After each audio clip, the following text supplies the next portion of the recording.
नमस्कार दोस्तों, YouTube channel Ravi LLB में आपका स्वागत है। और आज के वीडियो में हम बात करने वाले हैं भारतीय दंड संहिता की धारा 420 की। ये धारा बहुत ही महत्वपूर्ण है और बहुत ही पॉपुलर है।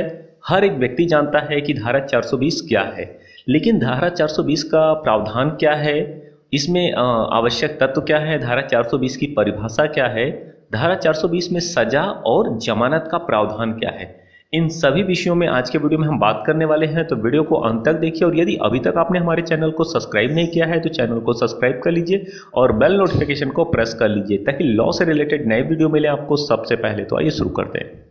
भारतीय दंड संहिता की धारा 420 के अनुसार जो कोई भी किसी व्यक्ति को धोखा दे और उसे बेईमानी से किसी भी व्यक्ति को कोई संपत्ति देने या किसी बहुमूल्य वस्तु या उसके एक हिस्से को या कोई भी हस्ताक्षरित या मोहरबंद दस्तावेज जो एक बहुमूल्य वस्तु में परावर्तित होने में सक्षम है में परावर्तित करने या बनाने या नष्ट करने के लिए प्रेरित करता है को किसी एक अवधि के कारावास की सजा जिसे 7 साल तक बढ़ाया जा सकता है और साथ ही आर्थिक दंड से भी दंडित किया जाएगा।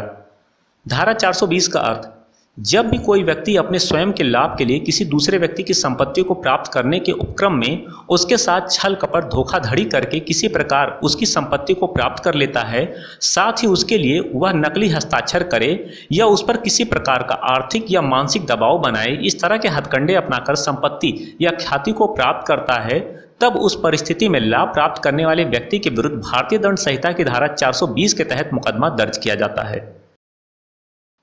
धोखाधड़ी क्या होती है? अगर हम आईपीसी की धारा 420 को समझना चाहते हैं तो इसके लिए हमें सबसे पहले ये जानना होगा कि आखिर ये शब्द है क्या। धोखाधड़ी शब्द को भारतीय दंड संहिता की धारा 415 के तहत परिभाषित किया गया है। यहाँ बताया गया है कि यदि कोई अपराध भारतीय दंड संहिता की धारा 420 के तहत हुआ है तो यह निश्चित है कि उसमें भारतीय दंड संहिता की धारा 420 के तहत धोखाधड़ी अपराध का तत्व जरूर मौजूद होगा। भारतीय दंड संहिता की धारा 415 में कहा गया है कि यदि कोई व्यक्ति किसी अन्य व्यक्ति को धोखा देकर धोखे से या बेईमानी से कोई भी संपत्ति देता है या इस बात की सहमति देता है कि वह व्यक्ति उस संपत्ति को खरीद सकता है या धोखा देने के इरादे से जानबूझकर किसी अन्य व्यक्ति को कोई काम करने के लिए कहता है, किसी व्यक्ति द्वारा किसी अन्य व्यक्ति को कोई कार्य करने के लिए प्रेरित करना या किसी अन्य व्यक्ति के साथ उसे धोखा देने के इरादे से किया गया हो, कोई काम जिसे उस व्यक्ति के शरीर, मन, प्रतिष्ठा या संपत्तियों को नुकसान पहुंचता है या किसी प्रकार के नुकसान होने का कारण बनता है या भविष्य में किसी प्रकार के नुकसान होने की संभावना होती है, तो उसे धोखाधड़ी के नाम से जाना। धारा 420 के आवश्यक तत्व। धोखाधड़ी चीटिंग किसी भी मूल्यवान संपत्ति या किसी भी महत्वपूर्ण चीज को सील करने या उसके आकार प्रकार में बदलाव करने के लिए या उस संपत्ति को नष्ट करने के लिए बेईमानी की भावना से किसी अन्य व्यक्ति को प्रेरित करना। कोई धोखाधड़ी करने या बेईमानी करने के लिए किसी व्यक्ति की आपराधिक मन स्थिति इंटेंशन होना चाहिए। किसी भी बात को झूठा प्रतिनिधित्व करना भी भारतीय दंड संहिता की धारा 420 के तहत धोखाधड़ी का अपराध करने के लिए आवश्यक तत्वों में से एक है। न्यायालय में धोखाधड़ी के अपराध को सिद्ध करने के लिए केवल यह साबित करना ही आवश्यक नहीं होता है कि एक व्यक्ति द्वारा किसी बात का गलत प्रतिनिधित्व किया गया था, अपितु यह भी साबित करना अत्यंत आवश्यक है कि गलत प्रतिनिधित्व अभियुक्त व्यक्ति जानकारी में किया गया जिसका उद्देश्य केवल शिकायतकर्ता को धोखा देना था। धारा 420 में सजा और जमानत का प्रावधान।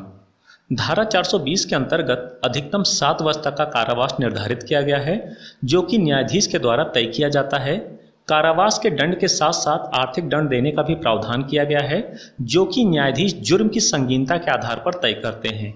यह एक गैर जमानती और संज्ञेय अपराध है और किसी भी न्यायाधीश द्वारा विचारणीय है। न्यायालय की अनुमति से पीड़ित व्यक्ति समझौता भी कर सकता है। यदि किसी व्यक्ति को भारतीय दंड संहिता की धारा 420 के अंतर्गत गिरफ्तार किया जाता है तो वह सत्र न्यायालय में अग्रिम जमानत के लिए आवेदन कर सकता है।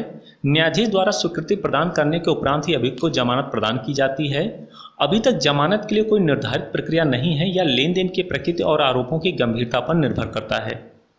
उम्मीद करता हूं दोस्तों आज का वीडियो आपको पसंद आया होगा। यदि वीडियो पसंद आया तो लाइक करें, शेयर करें और कमेंट करें। और यदि अभी तक आपने हमारे चैनल को सब्सक्राइब नहीं किया है तो चैनल को सब्सक्राइब कर लीजिए और बेल नोटिफिकेशन को प्रेस कर लीजिए ताकि आने वाले लॉ से रिलेटेड नए वीडियो मिले आपको सबसे पहले। तो मिलते हैं एक नए वीडियो में, तब तक के लिए नमस्कार।